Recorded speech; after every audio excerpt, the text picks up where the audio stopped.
So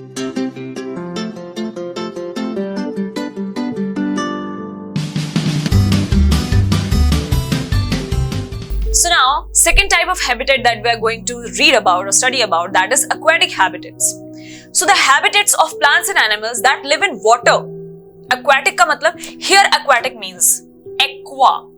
आपने सुना होगा ये वर्ड, एक्वा गार्ड भी हमारे घर पे होता है. मतलब anything, any word that contains aqua, तो हम हमेशा उसको रिलेट करते हैं with water. We relate it with water. Aqua, इससे याद रखना है आपको. सो एक्वाटिक हैबिटेट्स कौन से होते हैं? ऐसे हैबिटेट्स जिसमें प्लांट्स या एनिमल्स जीते हैं किसमें? सी में या ओशंस में या वाटर में. सो उसके एग्जांपल्स क्या हैं? Ponds, swamps, lakes, rivers and oceans.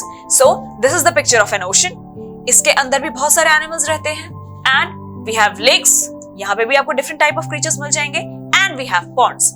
In this also you will find different kind of creatures. Yes, so the living things such as plants and animals in a habitat are its biotic components. Biotic. Bio का मतलब क्या हुआ? हम bio पढ़ते हैं. तो bio में हम बेसिकली किसके बारे में पढ़ते हैं? बायोलॉजी में. बायोलॉजी में भी basically study about animals and plants. Yes, so animal and plants कैसे होते हैं? क्या होते हैं? दे आर लिविंग ऑर्गेनिजम्स, जिंदा रहते हैं. यस, सो बायो का मतलब ही होता है living. Bio means what? It means living. And living क्या क्या होते हैं? एक एटमॉस्फेयर में इफ यू टॉक अबाउट, तो what are living things? Plants and animals. Yes, so we'll read the first point again, that the living things such as plants and animals in a habitat. अगर एक habitat में plants और animals हैं present, तो वो क्या हुए? उस हैबिटेट के बायोटिक कंपोनेंट्स हुए, जिंदा कंपोनेंट्स हुए. एक हैबिटेट है, लैंड के बारे में चलो बात करते हैं. लैंड का एरिया है.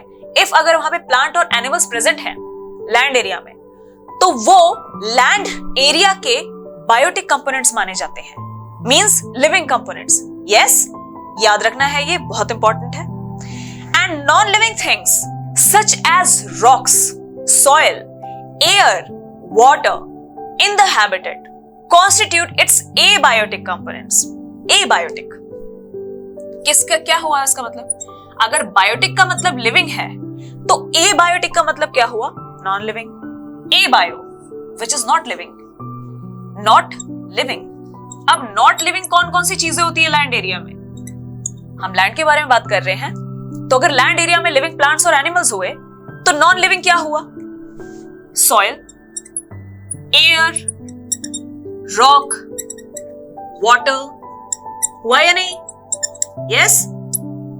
तो these are what? These are the non-living things present in a habitat.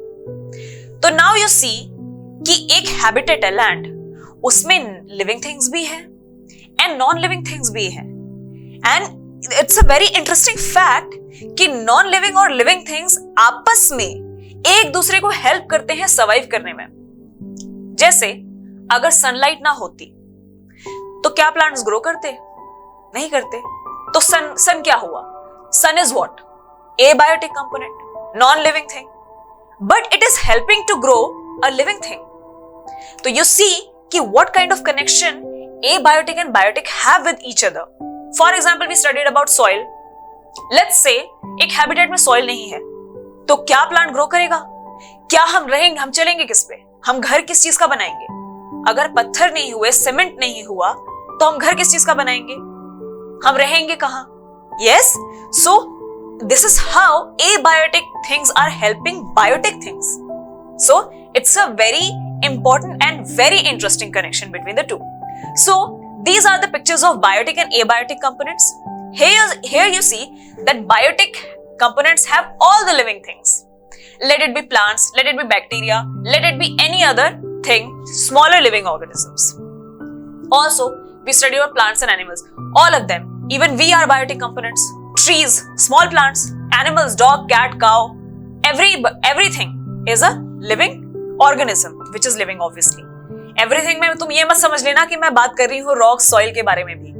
अगर हम बायोटिक की बात कर रहे हैं तो हम सिर्फ जिंदा चीजों की बात कर रहे हैं, those organisms which are living. Yes, now abiotic component के एग्जांपल्स में हम क्या क्या देख रहे हैं? एबायोटिक कंपोनेंट्स में सॉइल है, सॉइल को देखो, soil, sunlight, rocks and water, ये चीजें जिंदा नहीं है, but still these both are helping each other to grow and form an atmosphere.